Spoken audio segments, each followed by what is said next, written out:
आज का हमारा विषय है योग अंतराय या योग के विक्षेप या चित्त विक्षेप।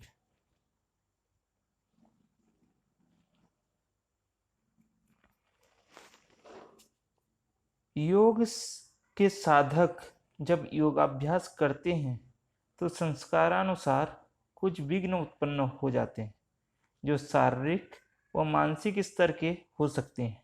ये विघ्न योग मार्ग को अवरुद्ध कर देते हैं जिससे योग साधना बाधित हो जाती है। महर्षि पतंजलि ईश्वर के नाम और स्वरूप चिंतन के फलस्वरूप समाप्त होने वाले इन विघ्नों के संदर्भ में अंतराय का वर्णन करते हैं। योग अंतराय यागस्य अंतः मध्ये आयान्ति ते अंतरायाः। इस व्युत्पत्ति के अनुसार योग के अभ्यास काल में जो बीच बीच में बाधाएं आती है ये विघ्न रूप तत्व योग अंतराय या विघ्न कहे जाते हैं। जो चित्त को विक्षिप्त करके उसे एकाग्रता से च्युत कर देते हैं उन्हें अंतराय अथवा योग विघ्न कहा जाता है। महर्षि व्यास ने कहा है कि चित्त को चंचल बनाने वाले ये 9 अंतराय विघ्न कहे गए हैं। इन विघ्नों के उपस्थित होने पर ही प्रमाण विपर्य आदि चित्त वृत्तियां उदित होती है। इनका अभाव होने पर ये चित्त वृत्तियां भी उत्पन्न नहीं होती। इस कारण से व्यास ने इन चित्त के विक्षेपों को योगमल, योग प्रतिपक्ष या योग अंतराय आदि नामों से कहा है। राजा भोज ने इनको समाधि की एकाग्रता में बाधक होने के कारण विघ्न कहा है।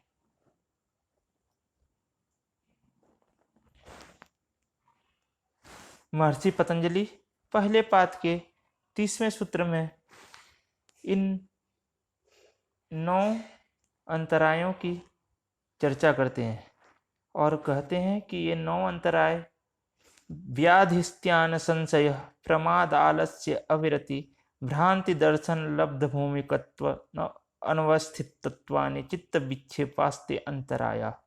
अर्थात व्याधि, स्त्यान, संशय, प्रमाद, आलस्य, अविरति, भ्रांति दर्शन, अलब्ध भूमिकत्व और अनवस्थितत्व ये 9 चित्त के विक्षेप हैं, वे ही अंतराय हैं। सबसे पहले हम व्याधि की चर्चा करते हैं। तो व्याधि के लिए कहा गया है धातु रस कर्ण वैषम्यम व्याधि।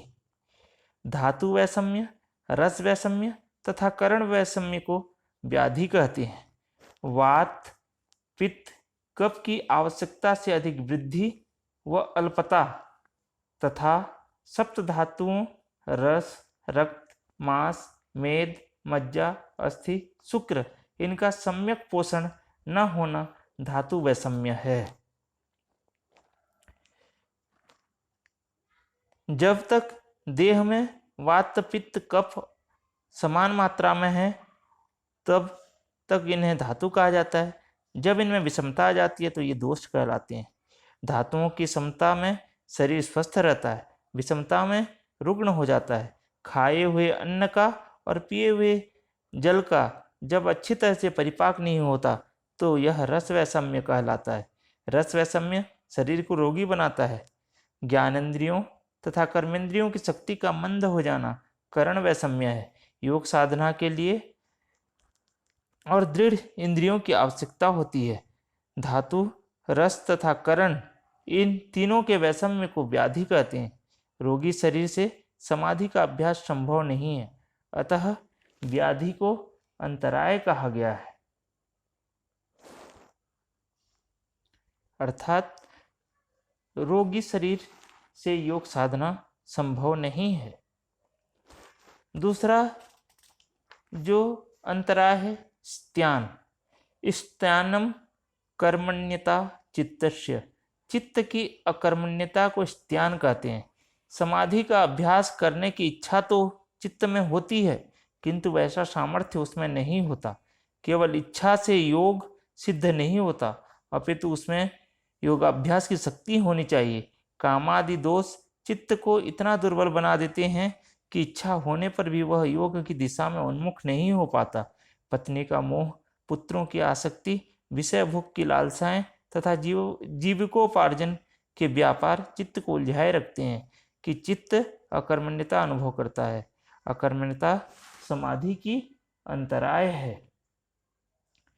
स्वामी हरिहरानंद के शब्दों में उत्तम कर्तव्य ज्ञान होने पर ही अत्यंत चंचलता के कारण चित्त को ध्यानादि साधनों में प्रवृत्त न रखने की इच्छा होना ही ध्यान है।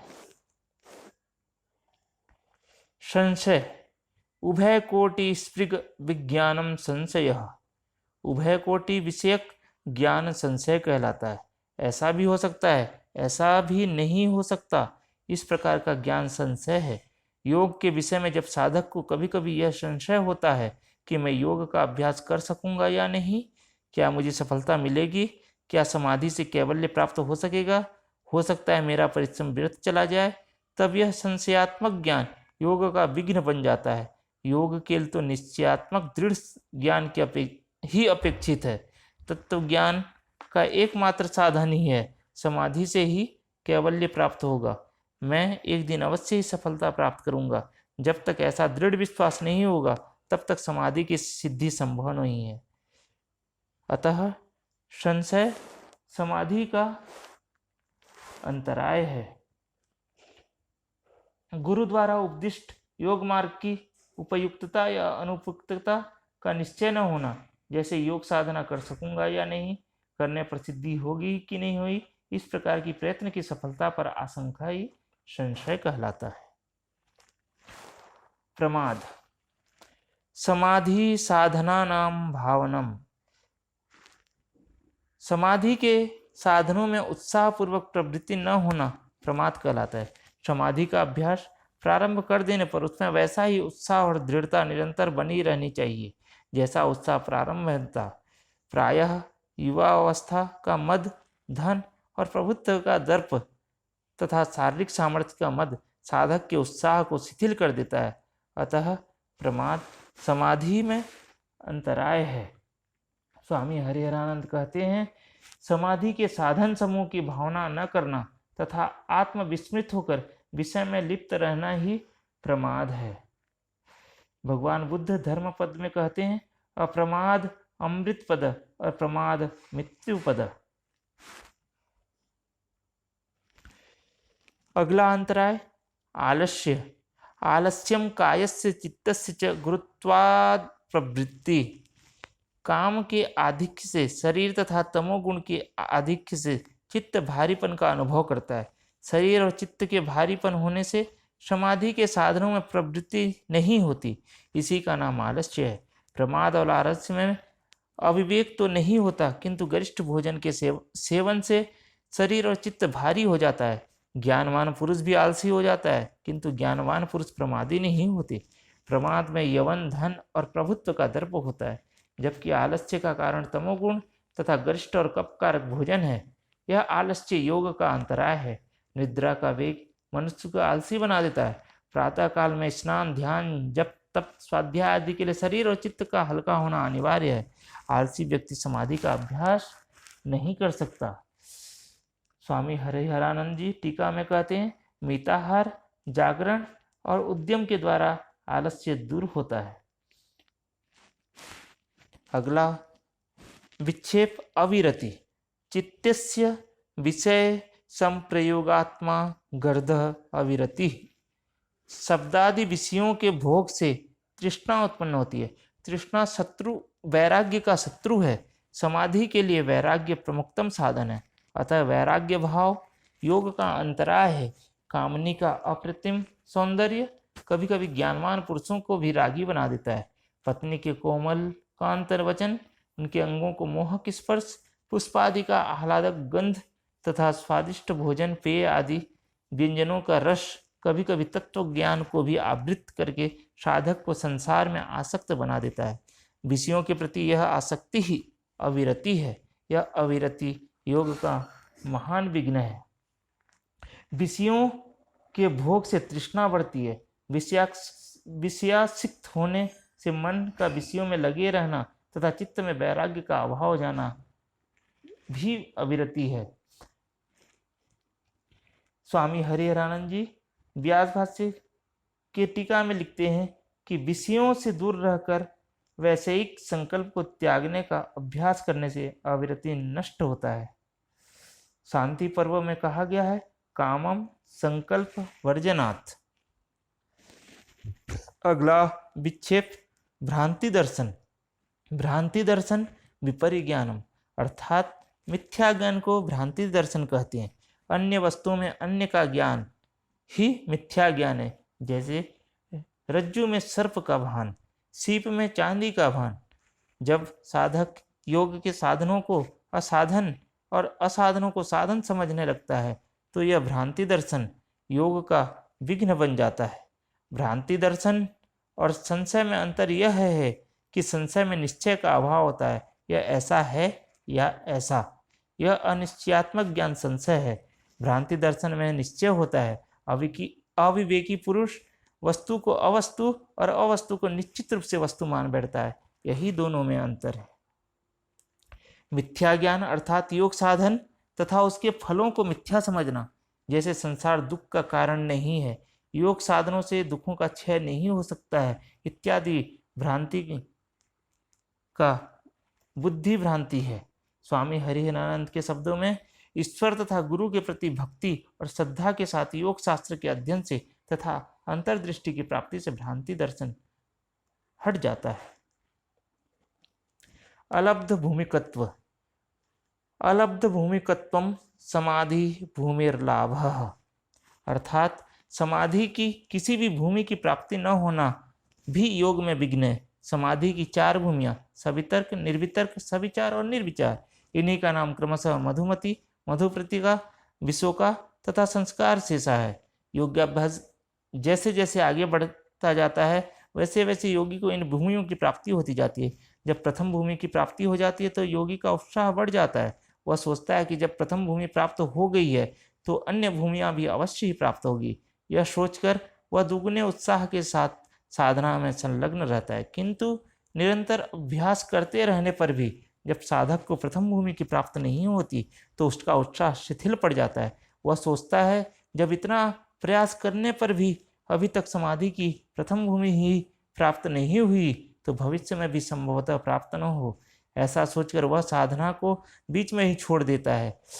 अतः योग की भूमियों की प्राप्ति साधक को अवश्य होनी चाहिए, तभी वह आगे की साधना को निरंतर रखने के लिए उत्साह संपन्न हो सकेगा। अतः अलब्ध भूमिकत्व भी योग का अंतराय है। योग शास्त्र में समाधि की चार अवस्थाएं मधुमति, मधुपितक, प्रज्ञा ज्योति एवं अतिक्रांत भण्य योग की भूमिका कहलाती है। अभ्यास के क्रम में साधक प्रथम भूमि प्राप्त होने या प्राप्त करने में भी विलंब पा सकता है, जिससे साधक उत्साहहीन हो जाता है और साधना छोड़ देता है। अर्थात साधक को योग साधना में निरंतरता, धैर्यपूर्वक योग में श्रद्धा और विश्वास के साथ लगे रहना चाहिए। अनवस्थितत्व। अलब्धायां भूमौ चित्तस्य प्रतिष्ठा अनवस्थितत्वम्। यदि किसी प्रकार मधुमति आदि भूमियों में से किसी एक की प्राप्ति हो जाए किंतु उसमें निरंतर चित्त की स्थिति न हो तो यह अनवस्थित तत्व कहलाता है। बार बार चित्त उस भूमि का स्पर्श करके लौट आता है, उसमें कुछ काल तक स्थिर नहीं रह पाता तो भी योग साधक का उत्साह गिर जाता है। यह वैसी ही स्थिति है जैसे धनार्थी धन के पास तक तो पहुंच जाए किंतु उसे प्राप्त न कर सके, प्राप्त करने से पहले ही वह तिरोहित हो जाए। लब्ध भूमि में कुछ काल तक चित्त का स्थिर रहना अवश्य ही अपेक्षित है। अंतिम भूमि का लाभ होने पर ही दृष्टा की स्वरूप स्थिति होती है। ध्येय का साक्षात्कार करने से पूर्व ही समाधि का टूट जाना या समाधि भूमि को पाकर चित्त का उसमें न ठहरना भी अनवस्थित तत्व कहलाता है। आचार्य श्री राम शर्मा लिखते हैं, चित्त का एकाग्र न रह पाना, जिससे भूमिका तक न पहुंच पाना और अस्थिरता के फलस्वरूप मनोभूमि का डामाडोल बना रहना ही अनवस्थित तत्व है। स्वामी हरिहरानंद कहते हैं, ईश्वर प्रणिधान के द्वारा ये सब अंतराय का जो प्रतिपक्ष हैं ईश्वर प्रणिधान से वह प्रकट होकर उस अंतराय को दूर कर देता है। इससे सात्विक निर्मल बुद्धि होता है। इन 9 अंतरायों के साथ होने वाले 5 और उप अंतराय हैं जिनको विक्षेप सहभुवः कहते हैं, अर्थात विक्षेपों के साथ होने वाले। सामान्य क्रम से कहें तो ये विक्षेपों जब शरीर में उदय होते हैं तो उनके लक्षण के रूप में ये सहभुवः प्रकट होते हैं, अर्थात चित्त विक्षेपों के ये 5 साथी हैं। उपयुक्त 9 अंतरायों के अतिरिक्त 5 विघ्न और भी हैं जो व्याधि आदि चित्त विक्षेपों के साथ ही होते हैं, अर्थात जब जब व्याधि आदि की उत्पत्ति या उपस्थिति होती है तब तब इनकी उपस्थिति भी अनिवार्य रूप से होती है, इसलिए इन्हें विक्षेपों का सहभुवः कहा गया है। ये 5 सहभुवः इस प्रकार हैं। दुख दौर्मनस्यांग में जयत्व श्वास प्रश्वास विक्षेप सहभुवः। दुख दौर्मनस्य अंग में जयत्व श्वास और प्रश्वास ये विक्षेपों के साथ होने वाले 5 विक्षेप सहभुवः हैं। इनका स्वरूप क्रमशः इस प्रकार है। सबसे पहला है दुख। दुख येना भी हता प्राणिनस्तदुपघाताय प्रयंतन्ते तद दुखम। जिसके साथ संबंध होने से पीड़ित हुए प्राणी उस प्रतिकूल वेदनीय हे दुख की निवृत्ति के लिए प्रयत्न करते हैं, वह दुख कहा गया है। यह दुख 3 प्रकार का होता है, आध्यात्मिक, आदि भौतिक तथा आदि दैविक। आध्यात्मिक दुख भी 2 प्रकार का है, शारीरिक तथा मानसिक। शरीर में रहने वाला ज्वरातिसार आदि से जन्य दुख शारीरिक दुख कहलाता है तथा काम क्रोध आदि से जन्य दुख मानसिक दुख कहलाता है। यद्यपि मनोजन्य होने से शारीरिक दुख भी मानसिक दुख ही कहे जाने चाहिए, फिर भी जो केवल मन से जन्य है वे दुख मानसिक हैं तथा जो शरीर के द्वारा मनोजन्य है वे दुख शारीरिक हैं, ऐसा समझना चाहिए। किसी प्राणी के माध्यम से जो दुख प्राप्त होता है वह दुख आदि भौतिक है और व्याघ्र, सर्प, बिच्छू, मच्छर, मक्खी आदि प्राणियों से प्राप्त दुख भी आदि भौतिक दुख कहलाता है। किसी देव के अधिकार से जो दुख प्राप्त होता है वह दुख आदि दैविक दुख कहलाता है। इंद्रादि देवों के द्वारा उपस्थापित अतिवृष्टि, अनावृष्टि, वज्रपात, ग्रह पीड़ा आदि से जन्य जो दुख हैं वह आदि दैविक दुख कहलाते हैं। ये तीनों दुख चित्त विक्षेप द्वारा समाधि के विरोधी हैं, अतः विक्षेप के साथी होने के कारण यह अंतराय कहलाते हैं।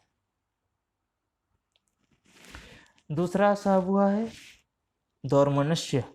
इच्छा व्याघातात् चेतसः क्षोभ दौर्मनस्यम्। अभिलषित पदार्थ विषयक इच्छा की पूर्ति न होने से चित्त में जो क्षोभ होता है वह दौर्मनस्य कहलाता है। जब प्रयास करने पर भी इच्छा की पूर्ति नहीं होती तो चित्त व्याकुलित होता है। यह दौर्मनस्य भी विक्षेप का साथी होने से समाधि में विघ्न करता है। अंग में जयत्व यत अंगानि एजयति कंपयति तद अंग में जयत्वम। जो शरीर के हस्त, चरण, सिर आदि अंगों को कंपित करता है वह अंग में जयत्व है। शरीर की दुर्बलता से अंग कांपने लगते हैं। व्याधि आदि अंतराय शरीर को दुर्बल करते हैं जिससे अंगों में कंपन होता है। यह अंग में जयत्व आसन, प्राणायाम आदि में व्यवधान उपस्थित करता है, अतः विक्षेप का साथी होने से समाधि का प्रतिपक्षी है। श्वास। प्राणो यद बाह्यम वायुमाचामति स श्वासः। वह प्राण जो बाह्य वायु का नासिकाग्र के द्वारा आचमन करता है वह श्वास कहलाता है, अर्थात भीतर की ओर जाने वाले प्राणवायु श्वास है। यह प्राण क्रिया यदि निरंतर चलती रहे कुछ समय के लिए बिना रुके तो चित्त समाहित नहीं हो सकता, अतः यह श्वास रेचक प्राणायाम का विरोधी है, अतः समाधि का अंतराय। अगला विक्षेप सा हुआ प्रश्वास। जो प्राण भीतर की वायु को बाहर निकालता है वह प्रश्वास कहा जाता है। यह प्रश्वास क्रिया भी निरंतर चलती रहती है। यह भी समाधि के अंगभूत पूरक प्राणायाम का विरोधी है, अतः विक्षेप का साथी होने से योग अंतराय कहा जाता है। इस प्रकार दुख, दौर्मनस्य, अंगमेजयत्व, श्वास और प्रश्वास ये 5 विक्षेप सहभुवः कहलाते हैं।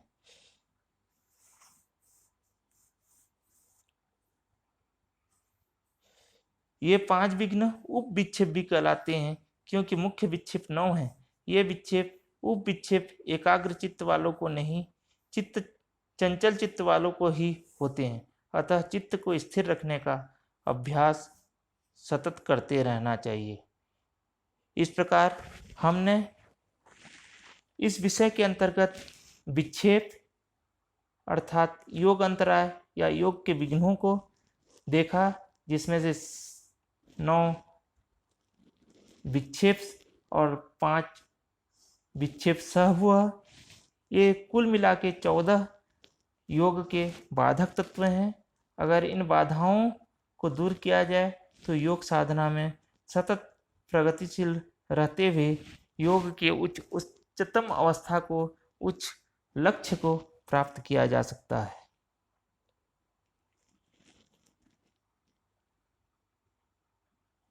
धन्यवाद।